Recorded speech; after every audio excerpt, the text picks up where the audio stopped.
If conditional க்ளோஸை பொறுத்த மட்டும் இது முழுக்க முழுக்க ஒரு கிராமட்டிக்கல் கொஷின். ஆனா நான் இந்த கிளாஸ்ல உங்களுக்கு கிராமர் படிப்பிக்க போறது இல்லை. ரைட், கொஞ்சம் டெக்னிக்கை படிப்பிக்க போறேன் எப்படி செய்யறது. கிராமர் தெரியாத ஆளுக்கு நாங்க திடீரென்று ஒரு கிராமட்டிக்கல் லாங்குவேஜ்ல இது கிராமர்ன்னு சொல்லி படிப்பிச்சா அது வந்து விளங்காது. அப்ப இதை வந்து நான் எக்ஸாம்ல வர கொஸ்டினை எப்படி செய்யறது என்ற விஷயத்தான் சொல்லித்தரேன். ரைட், அதுக்கு ஒரு சில கிராமட்டிக்கல் டேர்ம்ஸ் அதை மட்டும் உங்களுக்கு தெரிஞ்சிருந்தா காணும். ரைட், அப்ப பார்ப்போம். இதுல இஃப் க்ளோஸ்ல வந்து இது வந்து ஒரு கண்டிஷன். கண்டிஷன்ஸ் உங்களுக்கு தெரியும், நாங்கள் சின்ன வயசுல இருந்தே ஒரு கண்டிஷன்ஸை செய்து கொண்டு வருவோம். சரியா, இப்போ உங்களோட ஸ்டார்டிங்ல வந்து நீங்கள் இப்போ இங்க கடைக்கு போனா அதுல உங்கள்ட்ட முந்தி காசு தந்து விடுவீனம். ஒரு 100 ரூபா காசு தெரியணும். நீங்க சொல்லுவீங்க நம்மகிட்ட 80 ரூபா சீனி 80 ரூபாண்டா எனக்கு 20 ரூபாவே எனக்கு தரவணும், தந்தா தான் நான் கடைக்கு போவேன் என்று சொல்லி ஒரு கண்டிஷன் ஸ்டார்ட் பண்ணுவோம். சரியா, அப்படி ஒரு கண்டிஷன் முதல் ஸ்டார்ட் ஆகும். அப்ப 20 ரூபாவை தந்தால் நான் கடைக்கு போவேன், அது ஒரு பாசிபிலிட்டி. சரியா, அதே மாதிரி அவையில் ஒரு கண்டிஷனை போடுவீங்க. தம்பி நீ 9 உனக்கு ஒரு ஸ்மார்ட் போன் வாங்கி தரணும். சரிதான், அப்ப நீங்க 9 எடுத்தால் ஸ்மார்ட் போன் வாங்கி தருவேன் என்று சொல்றேன். ரைட், இது மாதிரியான ஒரு கண்டிஷன் வந்து எங்க லைஃப்ல போய் கொண்டிருக்கும். சரியா, இன்னொரு கண்டிஷன் போகும், கொஞ்சம் கற்பனை பண்றது. இப்ப நான் தான் ஸ்ரீலங்கா ஜனாதிபதியா இருந்தா எங்களோட ஏரியா எல்லாம் கார்பெட் ரோட் போட்டுருவேன் ஃபுல்லா. எங்க இறங்கினாலும் கார்பெட் ரோட் தான், இந்த மாதிரியான ஒரு கற்பனை. அதே மாதிரி நான் நல்ல சிங்களம் கதைக்க தெரிஞ்சிருந்தா நான் கொழும்புல வேலை எடுத்திருப்பேன் என்று சொல்றது. ரைட், அதெல்லாம் இமேஜினல். நல்லா இங்கிலீஷ் கதைக்க தெரிஞ்சிருந்தா நான் வெளிநாட்டுக்கு போயிருப்பேன். ரைட், இது இப்படி ஒரு கண்டிஷனும் போய் கொண்டிருக்கும். அதே மாதிரி இன்னொரு கண்டிஷன் இருக்கு, தமிழ்ல அண்டர்ஸ்டாண்ட் பண்ணீங்கன்னா ஈஸியா இங்கிலீஷ்ல ஒப்பிக்கலாம், அதுக்காக தான் சொல்றேன். இன்னொரு கண்டிஷன் இருக்கு அப்படின்னா, உதாரணமா ஒரு ஜங்ஷன்ல இப்ப நீங்க கிளாஸுக்கு வரைக்கும் ஜங்ஷன்ல ஒரு ஆக்சிடென்ட்டை பார்த்த நீங்க பார்த்துட்டு வந்து சொல்றீங்க, நான் கொஞ்சம் ஏர்லியா வந்திருந்தா அவரை காப்பாத்திருப்பேன் என்றது. அதோட அன்ஃபுல்ஃபில்டு, நீங்க நடக்க சந்தர்ப்பமே இல்லை. ரைட், அது அன்ஃபுல்ஃபில் கண்டிஷன் சொல்றது எதுவுமே இம்பாசிபிளான விஷயம். ஏர்லியா வந்திருந்தா காப்பாத்திருப்பேன் சொல்றேன். சில நேரங்கள்ல என்ன சொல்றது, உதாரணமாக இறந்த ஆக்களை பற்றி இருந்திருந்தா நாங்கள் அதை செய்திருக்கலாம், இனி நடக்காது, அது வராது, சந்தர்ப்பமே இல்லை 100%. ஸோ அப்படியான கண்டிஷன்ஸை வந்து நாங்கள் முதல் அண்டர்ஸ்டாண்ட் பண்ணணும். அதுக்கு பிறகுதான் இப்ப உதாரணமா முதலாவது கண்டிஷன் என்னன்னு சொல்லுங்க சொல்லி கேள்வி கேட்கறதுல தானே நாங்க இங்கிலீஷ்ல அப்படி கேள்வி வராது. எப்படி கேள்வி வர போகுதுன்னா அது முதலாவது கண்டிஷனை எப்படி செய்கிறதுன்னு வரும். அதைத்தான் நாங்கள் பார்க்கணும். ஃபர்ஸ்ட் நீங்க அண்டர்ஸ்டாண்ட் பண்ணுங்க. உங்களோட கிரேட் 10 புக்ல பாத்தீங்கன்னா அங்க ஒரு ஸ்டோரியே போட்டிருக்கிறேன்.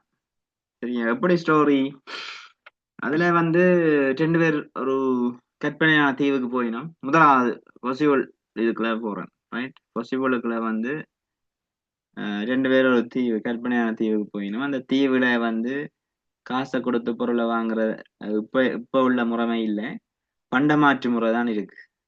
மானிட்டரி சிஸ்டம் இல்லாம பார்ட்டர் சிஸ்டம். ஸோ அப்படி ஒரு விஷயம் தான் நாங்க இருக்குது. அப்ப என்ன செய்யணும்னு சொல்லிச்சுன்னா அதுல ஒரு குறிப்பிட்ட ஒரு ஜோச்சோ அலெக்ஸ் ஒரு பேர் ரைட் சம்திங், அவர் வந்து அங்க கடை வச்சிருக்கிறார். அவர்கிட்ட வந்து போய் கேள்விப்படுது. ரைட், அதுல இருந்தான் கண்டிஷன் ஸ்டார்ட் பண்ண எப்படி கேட்கறாங்க பார்க்கலாம். சரியா, பாருங்க.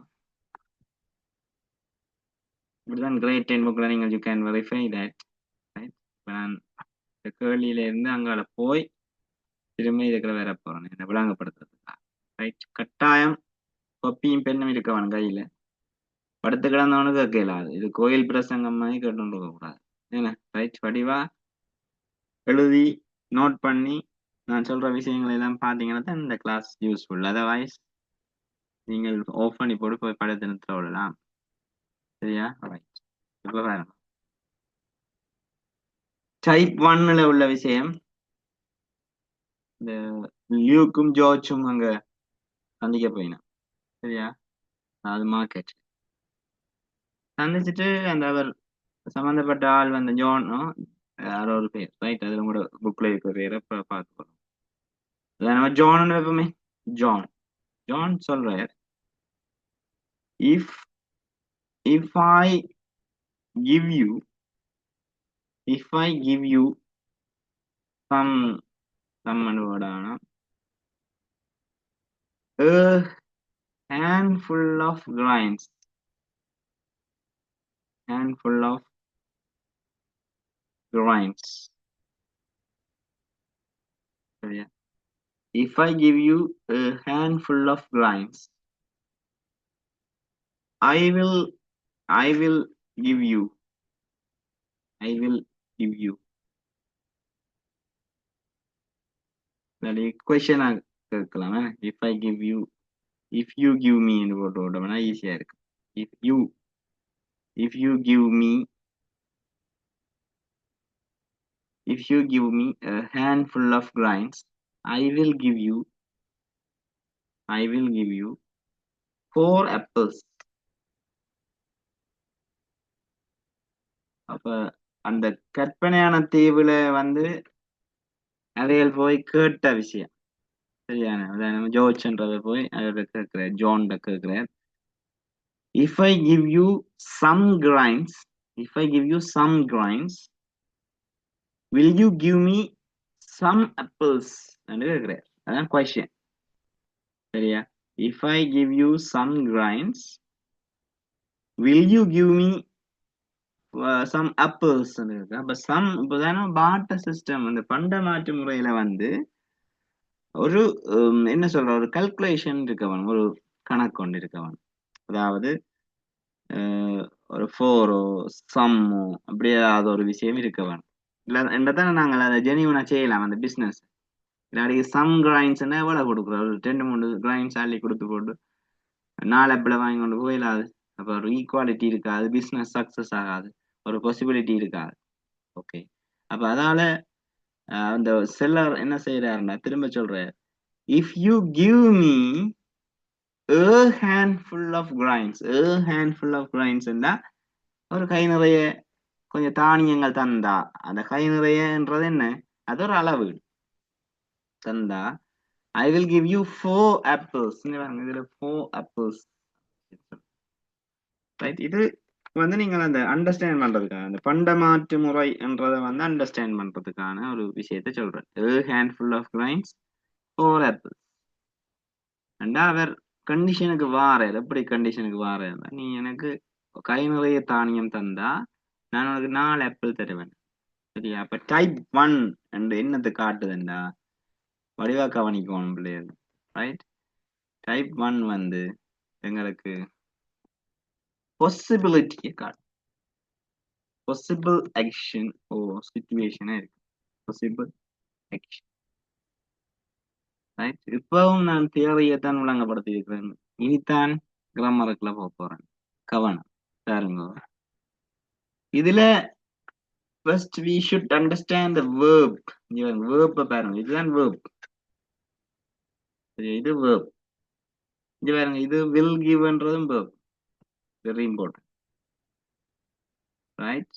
ஓகே, இப்ப நாங்க என்ன செய்யணும்னா ஒரு சின்ன ஐடியாவை எடுத்தோன்னு வரணும், இதுக்குள்ள என்னன்னு கண்டுபிடிக்கிறாங்க. ரைட்?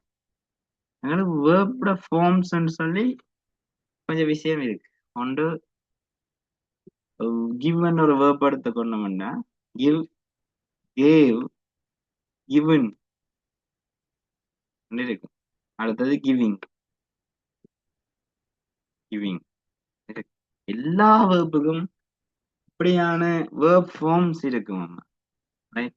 வேர்ப் 1, அதே மாதிரி வேர்ப் 2, அதே மாதிரி இதை சொல்ற வேர்ப் 3 பாஸ்ட் பார்ட்டிசிபிள், அது கிவிங் என்றது வேர்ப் 4 இருக்கு. Very important. சரி, இது எல்லாத்துக்கும் இருக்கும். நீங்கள் வேர்ப் ஃபார்ம்ஸ் அடிச்சீங்கன்னா கூகுள்ல யூ கேன் சர்ச் இட். சரியா, நீங்க எடுக்கலாம். You can get it from the Google. Otherwise நான் குரூப்ல இந்த இதை வேர்ப் ஷீட்டை ஷேர் பண்ணி. எங்களுக்கு இங்க பிரச்சனை என்னன்னு சொல்லி சொன்னா இர்ரெகுலர் வேர்ப்ஸ் கொஞ்சம் இருக்குது. அதுல நீங்கள் ஒரு 30 தொடக்கம் 40 இர்ரெகுலர் வேர்ப்ஸ் நீங்க பாடமாக்கி வச்சிருந்தீங்கன்னா சரி, மோஸ்ட் இம்பார்ட்டன்ட் ரெகுலர் வேர்ப்ஸ் அது மட்டும் தான் ஓ லெவல் எக்ஸாமுக்கு வரப்போகுது. மற்றது ஒரு 100-150 இர்ரெகுலர் வேர்ப்ஸ் இருக்கு. ஸோ அதை ஞாபகம் வச்சிருக்க வேணும். அப்ப இதுதான் வேர்ப் ஒன்னு உங்களுக்கு தெரிஞ்சிருக்க வேணும். சரியா, அப்ப உங்களோட முதல் நீங்க கிராமரை செய்யல வந்து இந்த வேர்ப் பண்ணா ஐடென்டிஃபை பண்ண தெரிஞ்சிருக்க வேணும். Okay right. இப்ப நாங்க 2 பிரிவா பிரிக்க போறோம். ரைட், இந்த இவ்வளோத்தையும் இந்த கமான்னு இதுல போட்டிருக்கோன்னு தெரியுதா? இல்ல கமா, இந்த கமாக்கு முன்னுக்கு இருக்கிற விஷயங்கள் படிவா கவனிக்கணும். கமாக்கு முன்னுக்கு இருக்கிற விஷயம், இந்த கமாக்கு முன்னுக்கு இருக்கிற விஷயம் எவ்வளவு என்னவா இருக்குமென்னு சொல்லி சொன்னா, இதுல ஒரு ஸ்பெஷல் பர்சன் இருக்கு இஃப் அண்டு. அதால நாங்கள் கமாக்கு முன்னுக்கு இருக்கிற விஷயத்தை வந்து என்னன்னு சொல்லுவோம், இஃப் க்ளோஸ். இஃப் க்ளோஸ் என்னண்டு? If close. சரி, இதை சொல்லுவோம் இஃப் க்ளோஸ். சரி, இஃப் க்ளோஸ் வந்து என்ன டென்ஸ்ல இருக்க போகுது? சிம்பிள் பிரசன்ட் டென்ஸ்ல இருக்க போகுது. சிம்பிள் பிரசன்ட்ல இருக்க போகுது. ஏன் சிம்பிள் பிரசன்ட் சொல்றேன்? சிம்பிள் பிரசன்ட் டென்ஸ்ல தான் நாங்கள் வேர்ப் ஒன்னை பயன்படுத்த போறோம். வேர்ப் ஒன் கிவ் பயன்படுத்த. கமாக்கு முன்னாடி if you give me a handful of grains, அதான் that is the condition. Condition வந்து என்னத்துல இருக்குதுன்னா சிம்பிள் பிரசன்ட் டென்ஸ்ல இருக்கு. டைப் பண்ணல, பாசிபிள் ஆக்ஷனை எக்ஸ்பிளைன் பண்ணுறதுக்காக. அதை மட்டும் ஞாபகம். அதே விஷயம் ஃபியூச்சர் டென்ஸ்ல இருக்குது, மெயின் க்ளோஸ்ன்னு சொல்லுவோம். இவ்வளத்தையும் இது வந்து ரிசல்ட், அது கண்டிஷன், இது ரிசல்ட். ரைட், அப்ப ரிசல்ட்ஸ் வந்து மிச்சம். இந்த நான் அண்டர்லைன் பண்ணாத விஷயத்தை நாங்கள் என்னன்னு சொல்லுவோம்னா மெயின் க்ளோஸ்.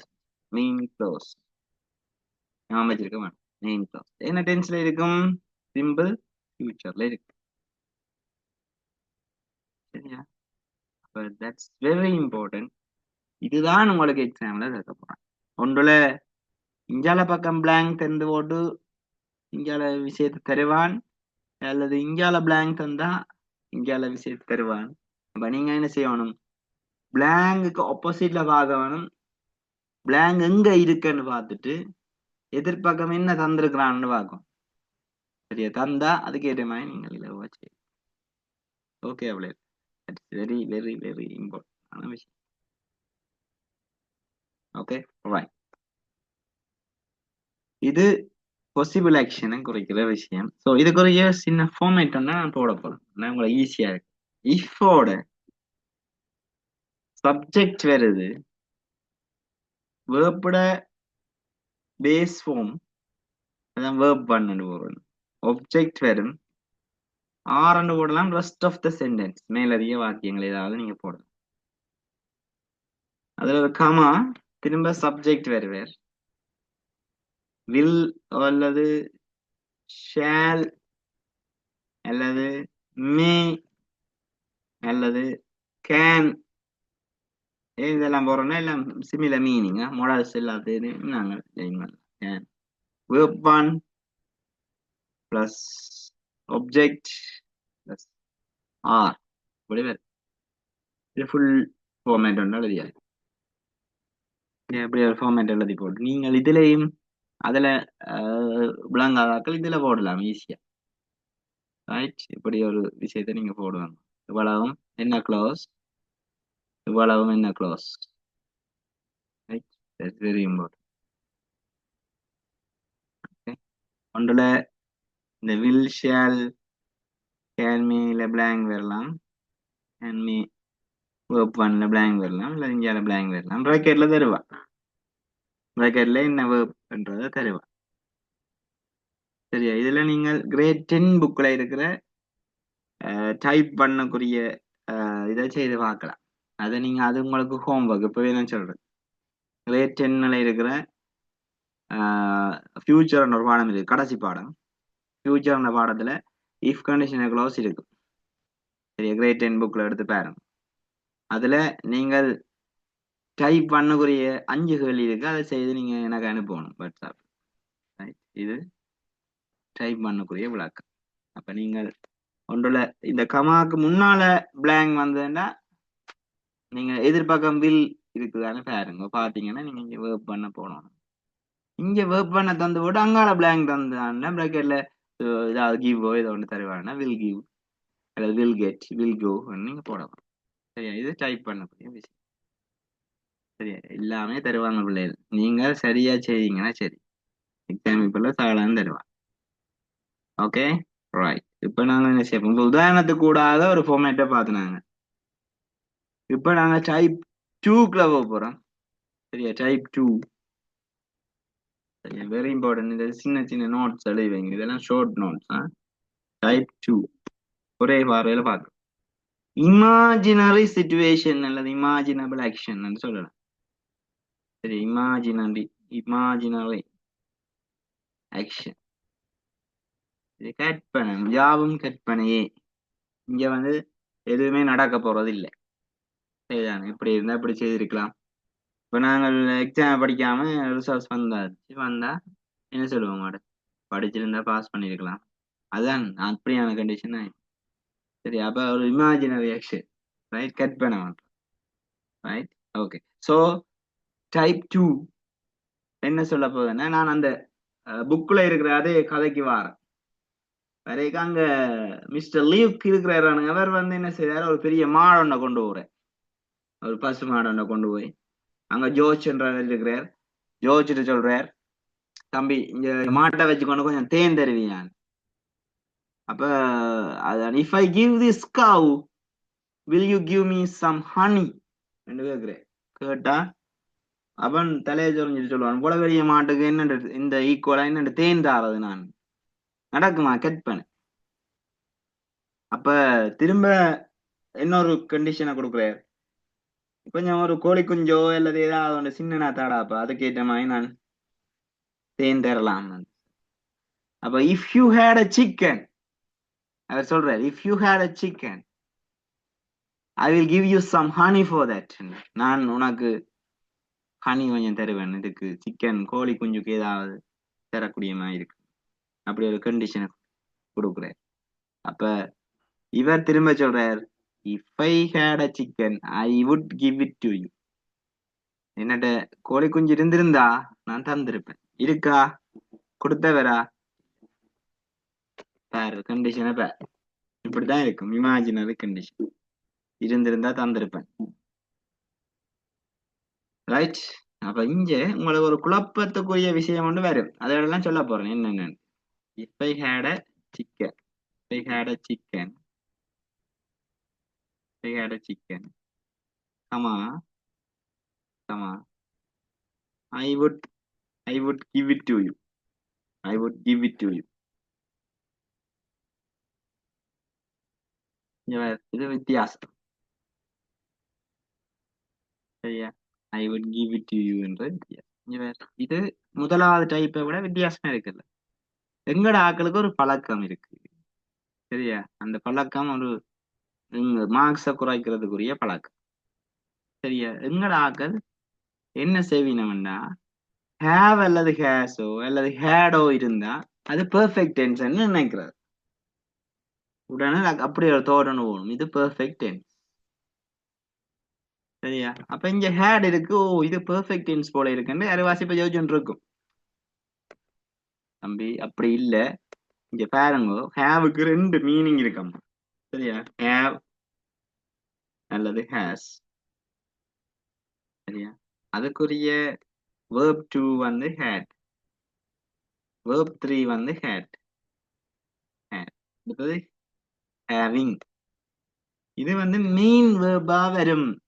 மெயின் வேர்பா வரைகளை என்ன செய்யும்னா, இதுக்குரிய மீனிங்கை நான் உங்களுக்கு சொல்றேன்.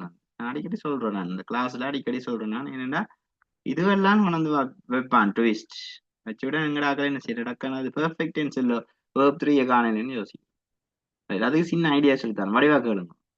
Have, has, had, had, having. இதுக்கு என்ன மீனிங்னா, உண்டு வைத்திருத்தல். சரியா, வைத்திருத்தல், ஏதாவது கொண்டிருத்தல், வைத்திருத்தல். நீங்க தமிழ் எழுதுங்க, நான் எழுதையில தமிழ்ல. இதுல வைத்திருத்தல் அல்லது சாப்பிடுதல், ரெண்டு மீனிங் இருக்கு. நான் இந்த இஃப்கன் என்ன டிரெக்ட் ஸ்பீச் இன்டரெக்ட் ஸ்பீச் படிப்பிக்க கூட இதை சொன்னான், உங்களுக்கு ஞாபகம் இருக்கோ தெரியா? அப்ப வைத்திருத்தல் மற்றது கொண்டிருத்தல் அல்லது சாப்பிடுதல் அந்த மீனிங்ல வரும். சரிதானே? அப்படி சார் அதை கண்டுபிடிக்கிறது நாங்கள், இது மெயின் வேர்பா இது ஹெல்பிங் வேர்பான்னு என்னன்னு கண்டுபிடிக்கிறது என்ற ஒரு இது வந்து கொஸ்டின் வந்து எல்லா டைம் இருக்கும். அப்ப நீங்கள் வடிவ பாருங்க, இந்த ஹேடுக்கு பிறகு வார விஷயம் வந்து ஒரு நவுனாவோ அல்லது வேற ஒரு வேர்ட் கிளாஸாவோ இருந்தா அது டெஃபினட்டா என்னவா இருக்கும்னா மெயின் வேர்பா இருக்கும். இது வந்து மெயின் வேர்பா இருக்கும். சரியா, ஹேடுக்கு பக்கத்துல நவுன், மோஸ்ட்லி நவுன்ஸ் இருந்தா நீங்கள் என்ன செய்யலாம்னா அதை வந்து மெயின் வேர்பா கருதுங்க. அப்ப ஹேட், அப்ப அது மெயின் வேர்பா கருத போறீங்கன்னா ஹேஸ் வந்தா அது வந்து வேர்ப் 1, ஹேவ் வந்தா அது வேர்ப் 1, ஹேட் வந்தா வேர்ப் 2, திரும்ப இன்னொரு ஹேட் வந்ததுன்னு சொல்லிச்சுன்னா அது என்னதோட சேர்ந்து தானே வரும், தனியா வராது. இது ரெண்டு நாள் தனியா வர போகுது, வேர்ப் 1 வேர்ப் 2. அப்ப ஒன்றுல ஹேவ் ஹேஸ் வந்ததுன்னா அது மெயின் வேர்ப் தான். அப்போ உதாரணமா she has wonderful time to study, அவர் நல்ல டைம் வச்சிருக்கிறார் படிக்கிறதுக்கு, இந்த மாதிரியான ஒரு விஷயம் வரும். சரியா, she had her breakfast, அவ காலை உணவை சாப்பிட்டா, she had her breakfast yesterday, எந்த மாதிரியான சில விஷயங்கள் வரப்போகுது அங்க வந்தா அது வந்து மெயின் வேர்ப். எங்க அது ஹெல்பிங் வேர்பா மாறும், இது மெயின் வேர்பா வருது. மெயின், இது மெயின் எம்பின்னு வரும், மெயின் வேர்ப். வைத்திருத்தல் சாப்பிடுதல். இதுதான் ஹெல்பிங் வேர்பா வரைக்கல. எங்க ஹெல்பிங் வேர்பா வரப்போகுதுன்னா நீங்கள் நினைக்கிறது, வளமையா நினைக்கிறது என்னது, ப்ரெசன்ட் பெர்ஃபெக்ட்ல have has ஓட verb 3, இது ப்ரெசன்ட் பெர்ஃபெக்ட், இது ப்ரெசன்ட் பெர்ஃபெக்ட். அடுத்தது had ஓட verb 3 ஓட verb ப்ரெசன்ட் பெர்ஃபெக்ட். இப்ப இதுல உங்களுக்கு தந்த if I had a chicken, if I என்ன ஐய போட எழுதிக்கலாம், if I had a chicken. சரி, if I had a chicken வந்து பெர்ஃபெக்ட் டென்ஸா பாஸ்ட் டென்ஸ் பார்த்தோம்னா அது பாஸ்ட், சிம்பிள் பாஸ்ட் டென்ஸ். ஏன் அங்க வந்து என்ன இருக்குது, had இருக்குது. had வந்து என்னத்தை காட்டுது, இந்த verb 2 காட்டுது. ஓகே, அப்படி very very very very important. இதுலதான் அந்த கன்ஃபியூஷன் வரும். வேற verb வந்தா பிரச்சனை இல்லை, வென்டோ அல்லது வேற ஏதோ பாஸ்ட் டென்ஸ்ல இருக்கிற ப்ரௌட்டோ டுக்கோ அதுல வந்தா பிரச்சனை இல்லை. இந்த had வந்தா தான் உங்களை சிக்கல் வரும். அங்கதான் அவனும் ஏதாவது செய்ய வலிக்கிடுவான் எக்ஸாம் பேப்பர். சரி, அவன் உங்களை நிம்மதியா எக்ஸாம் செய்ய விடுறதுல தானே ஏதாவது இதுக்கலான்னு செய்வான் ட்விஸ்ட். அப்ப நாங்க என்ன சொல்லுங்க, 5 மார்க்ஸா கொஞ்சம் கொஞ்சமா எடுத்து கொண்டு வர எங்களை குறைச்சு எடுக்க பண்ணிடுவேன். Very important. இப்ப ஃபார்மேட்டை பார்ப்போம். இதுக்குரிய ஃபார்மேட் சிம்பிள். இங்க விஷயம் நடக்க போறது இல்லைன்றதை ஞாபகம் வச்சிருக்கோம், நடக்காது. இது வந்து இமேஜினரி, கற்பனை. இஃபோட சப்ஜெக்ட் verb 2 வரும், verb 2 வரும் அல்லது வாஸ் வேர்பும் வரலாம்.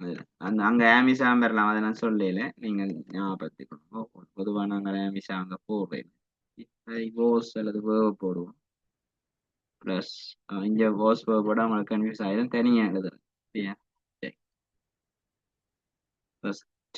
அங்கால சப்ஜெக்ட் அகைன் வில் வந்து வுட் ஆகும். சரியா, வில் வந்து வுட் ஆயிரும், ஷேல் வந்து ஷுட் ஆயிரும். அதே மாதிரி மே வந்து மைட் ஆயிரும். அதே மாதிரி கேன் வந்து குட் ஆயிரும். அதே மாதிரி பிளஸ் வேர்ப் பண்ணான் வரப்போகுது, O plus R type. Very important, இதை வந்து நீங்க மறக்கவே கூடாது. ஓகே, இப்ப இதுல இஃப் க்ளோஸ் என்ன டென்ஸ்ல மாறிடுது, இஃப் க்ளோஸ் வந்து சிம்பிள் பாஸ்ட் டென்ஸ்ல இருக்கு, மறக்கக்கூடாது. கமாக்கு முன்னுக்கு இருக்கு.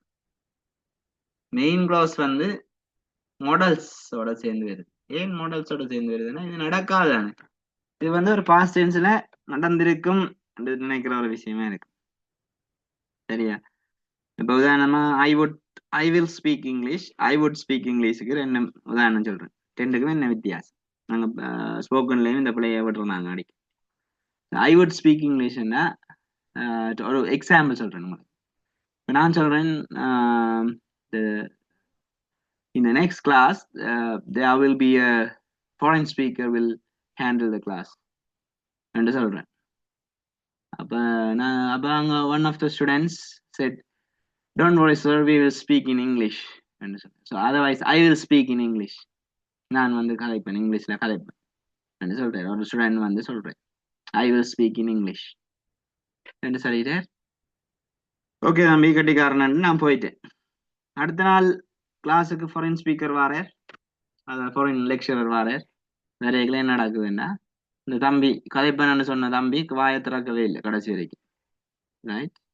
அப்ப அப்படியே அமைதியா இருந்துட்டேன்.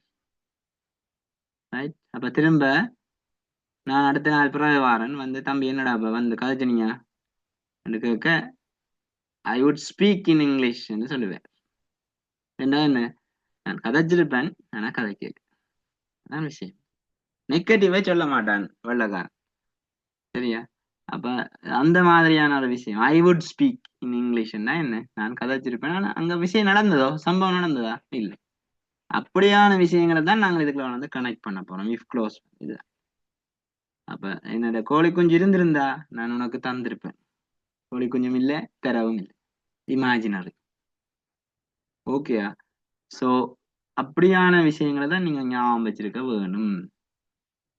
அப்ப நீங்கள் இங்கால பக்கம் பிராக்கெட்ல ஒரு வேர்ப் தந்துட்டு அண்டர்லைன் பண்ணியிருந்தா, நீங்க இங்கால வுட் ஷுட்டோட ஏதாவது சேர்த்திருந்தானுண்டா நீங்க என்ன செய்யலாம், வேர்ப் டு வேர்ப் எழுதலாம். இந்த ஹேட் வந்தா கன்ஃபியூஸ் ஆகும். இதுல மட்டும்தான் கன்ஃபியூஸ் ஆகிற சந்தர்ப்பம். அதை மட்டும் தான் உங்களை சொல்றேன். ஏன் ரோட்ல நல்ல கிளியரா இருக்கு, எல்லாம் கிளியர். எங்கெங்க கிடாங்க இருக்குன்னு சொல்லுவேன், அந்த இடத்த பார்த்து போ தம்பி. அதான் தட் இஸ் திங். அதான் இந்த அசைன் பண்றேன் நான் உங்களை. இப்படி போங்க. மற்றபடி உங்களுக்கு இதெல்லாம் தெரியும், நீங்க ஏற்கனவே படிச்ச விஷயம். ஆனா எங்கெங்க கல்லறை விழும் என்று சொல்றேன். அதை பார்த்தோன்னு போனீங்கன்னா எக்ஸாம்ல ஈஸியா சக்சஸ். ஓகே. ஸோ இது டைப் 2. டைப் 3 எல்லாம் கேள்வி தர மாட்டாங்கன்னு கேன டீச்சர்ஸ் சொல்லி விடுறது. அது வேற, அதாவது படிக்கிறேன். ஏன்னா புத்தகத்துல எக்ஸசைஸ் இல்லை, ப்ராக்டிஸ் இல்லை. அப்ப அது ஒன்றும் இல்லைன்னு யோசிக்கிறேன். ஆனா என்ன செய்து விட்டான், போன வருஷம் வச்சு விட்டானா.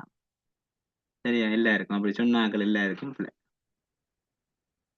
அப்ப டைப் 2ல இருக்கிறதும் ஹோம்ஒர்க்ன்றதை ஞாபகப்படுத்தி கொண்டு, டைப் 2லயும் 5 கேள்வி இருக்கு, அதுவும் ஹோம்ஒர்க் நீங்க செய்து போட வேணும் எனக்கு. ரைட்? டைப் 3ல எந்த ஒரு கேள்வியும் இல்லைத்தான். ஆனா டைப் 3ல பாஸ் பேப்பர்ல கொஸ்டின் இருக்கு, அதை இப்ப செய்ய போறேன் டக்கண்டு. டைப் 3 என்னன்னு பார்த்துட்டு வரும்.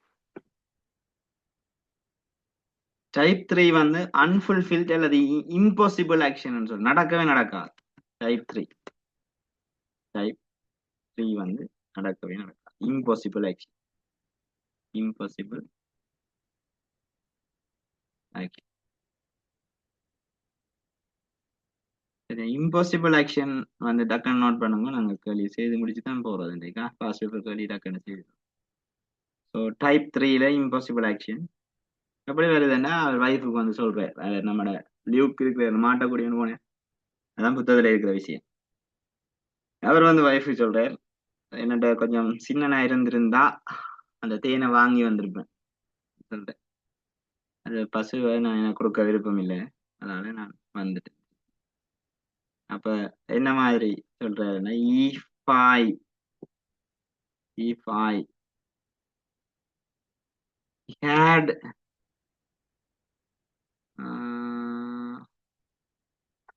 அது கொஞ்சம் வித்தியாசம். ஹேடை போடாம வேற ஒன்றை போடுவோம். ஹேட் தான் போடணும், வேற வேர்ப்பு போடுவோம். இஃப் ஐ ஹேட், வேற ஒரு எக்ஸாம்பிள் சொல்றேன், அதை விட்டுட்டு இஃப் ஐ ஹேட் ஸ்டடிட், சிங்ஹால சரியா? நான் ஆங்கிலம் படிச்சிருந்தா இது வந்து பாஸ்ட் பெர்ஃபெக்ட் டென்ஸ். இங்க வர ஹேட் வேற, அந்த ஹேட் வேற. அதை கன்ஃபியூஸ் பண்ணக்கூடாது, விளங்கி கொள்ளணுன்றதுக்காக தான் அதை சொல்றேன் நான். சரிதான்? இப்ப இங்க ஹேடுக்கு பதில verb 3 இருக்குது, அதால இது ஹெல்பிங் verb. இங்க போட்டிருக்கேன் ஹெல்பிங் verb. இது இந்த அரோ பாருங்க. Right, okay. அப்ப இங்க ஹேடோட verb 3 பாஸ்ட் பார்ட்டிசிபிள் இருக்குது, அதனால இது ஹெல்பிங் verb வருது. இது வைத்திருத்தல் சாப்பிடுதல் தொடர்பான எந்த ஒரு மீனிங்கும் இங்க இல்லை. கேர்ஃபுல்லா பார்க்கணுமா? Right. If I had studied Sinhala, நான் ஆங்கிலம் படிச்சிருந்திருந்தேன், சாரி சிங்களம் படிச்சிருந்திருந்தேன், நான் என்ன செய்திருப்பேன்? I would I would have cut அல்லது கட்டுன்னு போடலாம், பிரச்சனை ரெண்டு மூன்று தான். I would have gotten a good job in Colombo. Good job in Colombo. Got it? பாருங்க, இங்க வேற ரெண்டு விதமான டென்ஸை நாங்கள் பயன்படுத்துறோம். ரைட், ஹேடோட verb 3 அம்மா இங்கால. ரைட், ஹேடோட verb 3 இங்கால வரப்போகுது. would have ஓட verb 2. வெரி இம்பார்ட்டன்ட், மறக்கக்கூடாது. இதுதான் ஃபார்மேட். ஃபார்மேட்டை நான் உங்களுக்கு அடையாளப்படுத்தணும். இதை எழுதி வைங்கோ கட்டாயம். இப்ப நாங்க கேளிக்க பாஸ்வேர்டு கழிக்க போனோன்னு எப்படி வேகமா செய்யறான்னு ஏன்னா எங்களுக்கு விஷயம் இப்பதான் தெரிஞ்சிருக்கு. ரைட், வேகமா கட கட கடன்னு செய்ய போறோம். ஓகே, இதெல்லாம் சைட்ல விட்டுட்டு நானே இந்த ஸ்லைட் எல்லாம் போட்டோன்னு வந்து இப்படி தட்டி தட்டி விடலாம். அதெல்லாம் எனக்கு இன்ட்ரெஸ்ட் இல்லை. ஏனண்டா நீங்கள் அதை பார்த்து கொண்டு இருந்து அப்படியே ஒரு ஸ்கிரீன்ஷாட் எடுத்து வச்சுட்டு பேசாம இருந்துருவீங்க. இது என்ன, நான் எழுத எழுத எழுத திரும்ப திரும்ப திரும்ப திரும்ப எழுத எழுத உங்களுக்கு என்ன செய்யும்? ஓகே, இப்படி இப்படிலாம் இருக்குதுன்னு மைண்ட்ல பாதி போட்ல எழுதி சார் விளங்க படத்தைக்க பார்த்துட்டு இருக்கோமா இருக்கு. இது ஸ்லைட்ல போட்டு இது தட்டி விட்டு ஈஸியா போயிடலாம். அப்படி அது வந்து தட் இஸ் நாட் எந்த வழி இல்லை. சரிதானே? ரைட், எனிவே அந்த அதுக்கான விஷயங்கள் இருக்குது, அதை அப்புறம் பார்க்கலாம். ரைட். ஸோ இப்போ இதுக்குரிய ஃபார்மேட் எழுதி போட்டு நாங்கள் டிரெக்டா கொஸ்டினுக்கு போக போறோம். ரைட், கொஸ்டின் சிம்பிளா நீங்களே சொல்லுவீங்க answers. சப்ஜெக்டோட had verb 3 plus o r comma subject comma would have and a future perfect the models change ஆயிருக்கா? verb 3 over. ஓகே, இதை ஞாபகம் வச்சிருந்தீங்கன்னா சரி. நாங்கள் மெயின் க்ளோஸ் என்னத்துல இருக்கு? would have ஓட இருக்குது. இஃப் க்ளோஸ் வந்து இஃபோட சேர்ந்து வரவர் அது பாஸ்ட் பெர்ஃபெக்டா இருக்கு. இதுல பாஸ்ட் பெர்ஃபெக்ட்னு போட்டு வைக்கலாம். பாஸ்ட் பெர்ஃபெக்ட் அதுக்கு எழுதையில தான் ஃபியூச்சர் பெர்ஃபெக்ட் தான் பெருமை. தவிர ஃபியூச்சர் பெர்ஃபெக்டோட மாடல்ஸ் வந்து பாஸ்ட் ஞாபகம் வச்சிருக்கீங்கன்னா சரி. சரியா? பாஸ்ட் பெர்ஃபெக்ட் இது ரெண்டுமே நடக்கவே நடக்காது. அதாவது கற்பனையா நாங்க சொன்ன விஷயம் ஏதாவது சில சந்தர்ப்பங்கள் நடக்கலாம், இது நடக்கவே நடக்கும். ஸோ இதுதான், இவ்வளவுதான் இஃப் கண்டிஷன் க்ளோஸ். இப்ப நாங்கள் 5 நிமிஷத்துல ஒரு கேள்விக்கு 1 நிமிஷம் காணும் அந்த பாஸ்வேர்ட் கேள்வியை செய்யறது. பாருங்க இப்படி இலவா செய்யறேன். இதை நான் ரோயஸ் பண்ண போறேன்னு நீங்கள் எல்லாம் எழுதியிருப்பீங்க நம்பர். Okay, right. இப்ப பாருங்க அங்க போறோம் மேல. ரைட், கேள்விக்குள்ள போறோம். எங்க கேள்வி 12வது கேள்வி.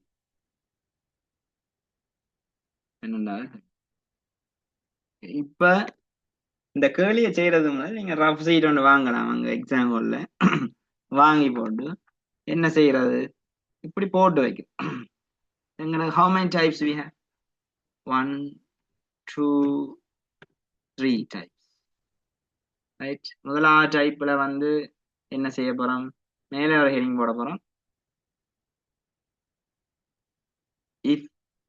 இஃப் க்ளோஸ்க்கு இஃப் போடுறோம், இப்படி ஒரு இஃப் போடுறோம். சரியா? மெயின் க்ளோஸுக்கு மெயின் எம் என்று போட்டு வைக்கும் இவ்வளவு ஷோர்ட். சரியா? இதான் அந்த ஞாபகம் வச்சிருக்கிறதுக்கான இலவான விஷயம். அப்ப இஃப் க்ளோஸ்ல டைப் பண்ணல வேர்ப் ஒன் வந்தா என்ன செய்வோம்? வங்காள மெயின் க்ளோஸ்ல இதை கொஞ்சம் தள்ளி வைப்போம்.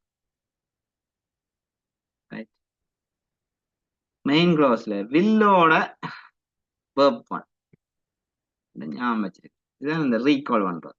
சரியா? இங்க டைப் டூல வேர்ப் டூ வந்தா இங்கால என்ன வரும்? வுட்டோட வேர்ப் ஒன். சரியா? இங்க ஹேடோட வேர்ப் த்ரீ வந்தா என்ன செய்வோம்? அந்த தள்ளி வைப்போம்.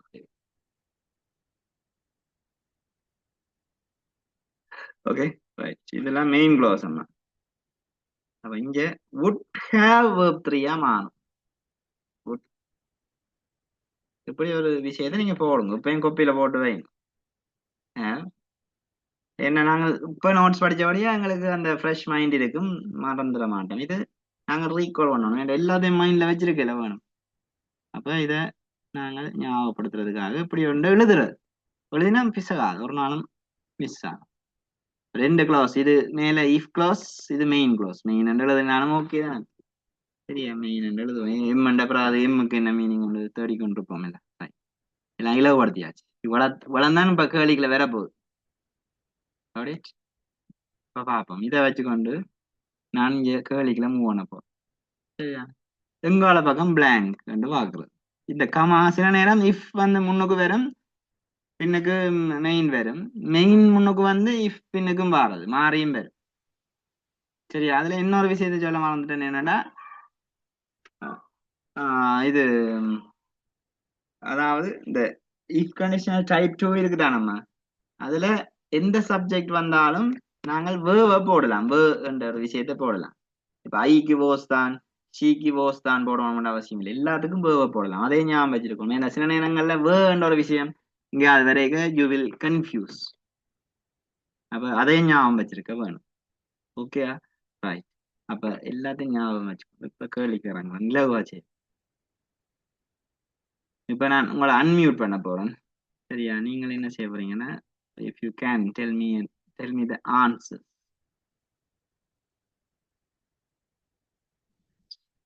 நான் கேட்க நீங்க ஆன்சர் சொல்லணும். சரியா?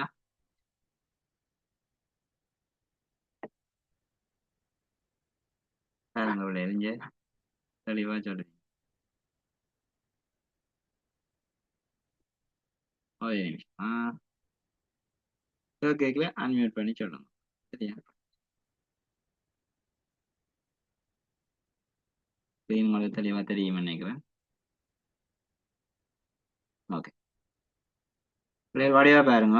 இங்க எங்களுக்கு இஞ்சால பக்கம் வேர்ப் ஒன் இருக்கு. இந்த ஜோக்ன்றது வேர்ப் ஒன். ஆன்சரை சொல்லுங்க பாப்போம். யாராவது ஒரு ஆள்?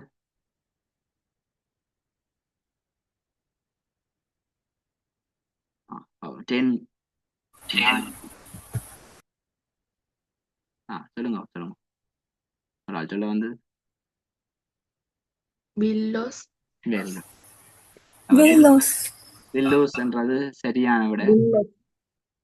ஏனென்று சொல்லி சொன்னா, இங்க வேர்ப் ஒன் இருக்கிறபடியா இஞ்சால எங்களுக்கு என்ன வேணும்? மேல எழுதிருக்கிறேன் பாருங்க, வில்லோட வேர்ப் ஒன் எழுதிருக்கோம் இல்ல? இஞ்சால வேர்ப் ஒன், இஞ்சால வில்லோட வேர்ப் ஒன். முதலாவது டைப். சரி ரைட். அடுத்த பார்ப்போம். எங்கள பக்கம் பிளாங்க் வந்துட்டு, இஃப்ட பக்கம் பிளாங்க் இருக்கு, மெயின்ட பக்கம் என்ன இருக்கு? would have delivered இருக்கு. அப்ப எங்களுக்கு இது என்ன? இது would have deliveredன்றது எங்க இருக்கு? ஒரே நிமிஷம். க்ளோஸ் பண்ணிட்டு ரைட். ஓகே, இது would have delivered. இங்க would இருக்கு, have இருக்கு, delivered verb 3 இருக்கு. எதிர்பக்கம் என்ன போடணும்? ஹேரோட verb 3 போடணும். Very good. அப்ப had practiced. சரிங்க, நான் ஏதாவது சொல்லி தந்தேனா? இல்ல, நீங்களே போடுறீங்க எல்லாம். சரியா? ஈஸியா உடனே நாங்கள் படிப்பிச்சு முடிஞ்சோடனே எங்களுக்கு அதை என்ன செய்யுது? மைண்ட்ல இருக்கு. எவ்வளவு இலகுவான சொல்லுங்க, இவ்வளவு மேத்ஸ்கள் சயின்ஸுகள் அதோட ஒப்படைக்கு சாதாரணமானது இங்கிலீஷ். ஓகே, அடுத்ததுக்குரிய விடையை பார்ப்போம். இங்க எங்கள பக்கம் இங்க ஹேட் அ டைம். அப்ப ஹேட் டைம் இது பெர்ஃபெக்ட் டென்ஸா? இல்ல, இது வந்து verb 2 ரெண்டாவது டைப்.